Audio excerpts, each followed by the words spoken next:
The curtains were drawn. So supposedly our boy stuck his ear against the window to see if the coast was clear. Yeah, maybe. Oh, well.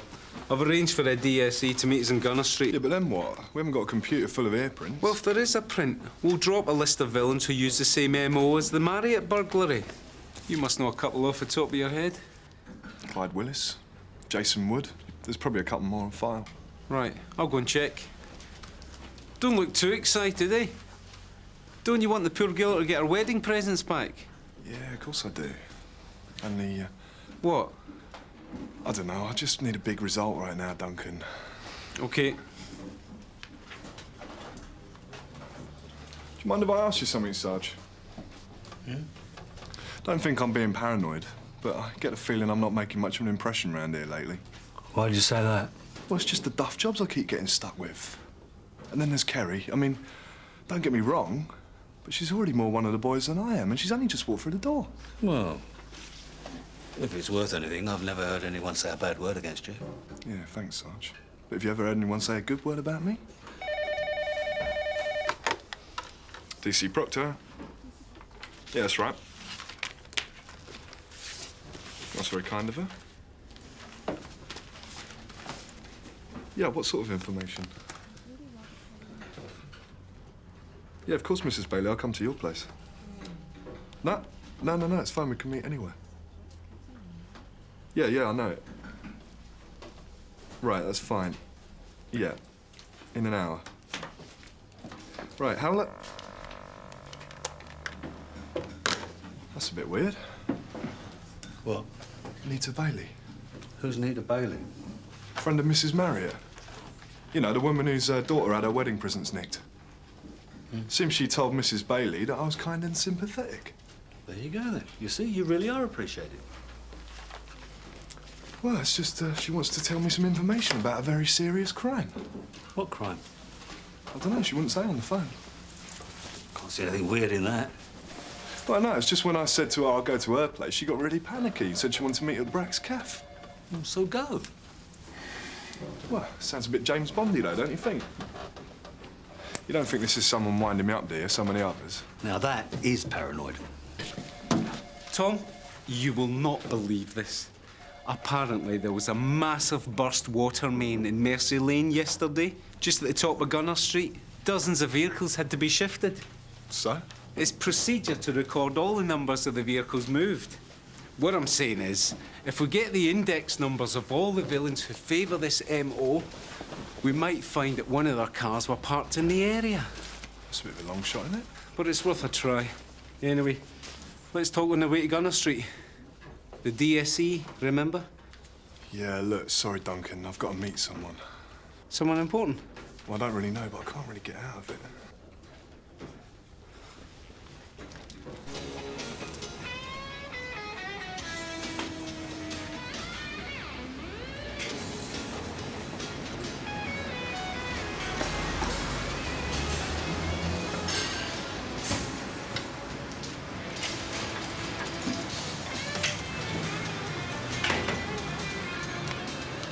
Detective Constable Proctor. Hi. Mrs. Bailey. Take a seat. Thanks. Can I get you anything? Cup of tea would be nice. Can you make that 2 more teas? Sorry I'm late. Cab's fault. Oh, right.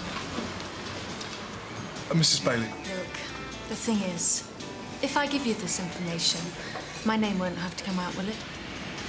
Well... Because if it does, if there's the slightest chance of my being involved in any way, you can forget the whole thing. Well, it shouldn't be a problem. You're quite sure? Yeah, quite sure. OK. There was a robbery about a week ago on the Antrim Green estate. A moneylender, Harris, I think his name was. He was very badly beaten up. It was in all the papers. Yeah, I know. Of course you do. Stupid of me. Are you getting anywhere near finding the man who did it? Well, I'm not involved myself, but I don't think my colleagues are having much luck. As far as we can gather, everybody on the estate had it in for Mr. Harris. I saw it. What? I saw the man hit him and take the money. What, you actually witnessed the assault? Yes. I don't know his name, obviously, but I can give you a description. It was pretty distinctive. Look, I'm sorry, Mrs. Bailey, but I just don't understand what a woman like you was doing on the Antrim Green estate. Can't you guess? Detective, constable? You were with somebody? That's right. In his bedroom, to be exact. That's why I have to stay out of it, okay? My husband's Paul Bailey. I expect you've heard of him. Yeah, the big developer. If he ever got wind of this, the only thing that'd stop him divorcing me would be that he'd have killed me first. If I give you the description, that's it. No question of my picking him out of a lineup or whatever it is, let alone going to court. Yeah, sure, that's understood, Mrs. Bailey. All right. He was a big man. Tall, big broad shoulders, pale skin, bright red hair. You were right, Duncan. And it's a good one.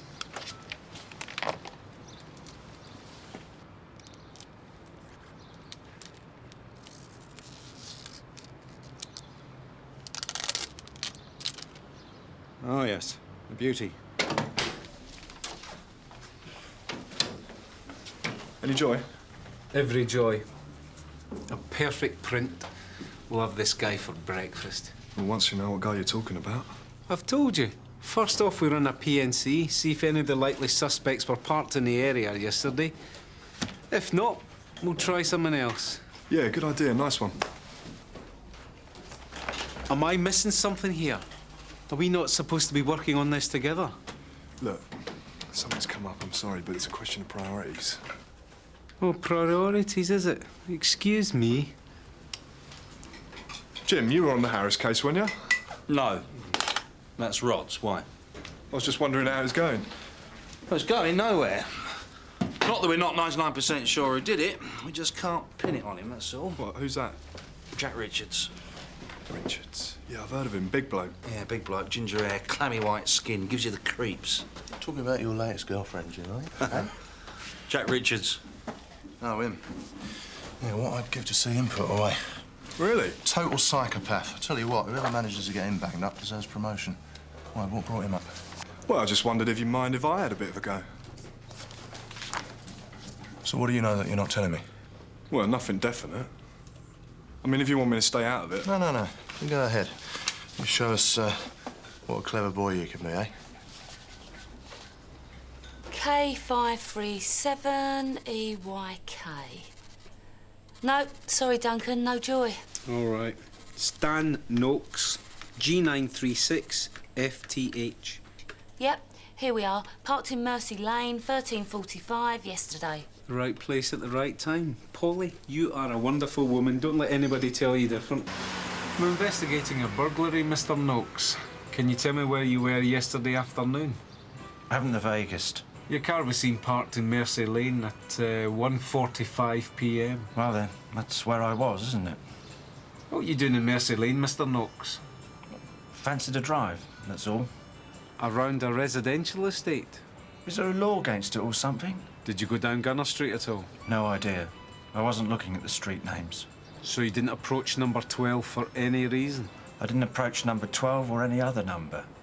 I just walked around a bit and then drove home. Thank you, Mr. Noakes. That'll be all for now.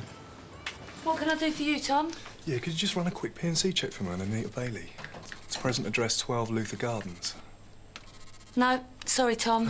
Don't be sorry, I was just playing it safe. I didn't want there to be anything on her. Making everyone happy today. Isn't that nice? Right, so you're absolutely sure you didn't see anything, Mr. Spencer? I mean, you've got a pretty good view of the assault scene from your front window. No, it was out the back, more's a pity. More's the pity. You're the first person I've spoken to who didn't think Harris got everything he deserved. He probably did. But I don't hold with hitting people from behind. It's the coward's way. If you want to sort someone out, you square up to them face to face and take your chances. Right. Well, you didn't see anyone else hanging about? There's people hanging about this estate all day long. Got nothing else to do. Well, anyone in particular? Yeah, Jack Richards. Who? I saw him all right, swaggering about. Well, doing what? Doing nothing. Just swaggering about like he always does. And what time was this? Dunno, half an hour for the ambulance, maybe? Well, would you be prepared to testify to this?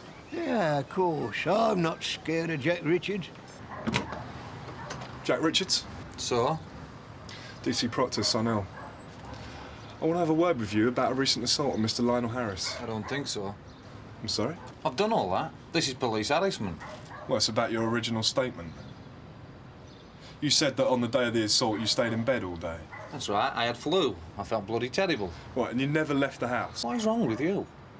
I've told you I was sick. I could hardly move. Right, let me get this clear. You state categorically that on Wednesday the 9th, you never left this house at any time. Do you want me to set it to music? Is that it? No, it isn't.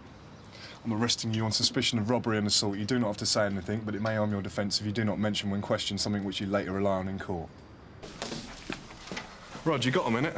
Why? I've got Jack Richards downstairs in custody. I've arrested him on suspicion of assault. Thought you might like to sit in.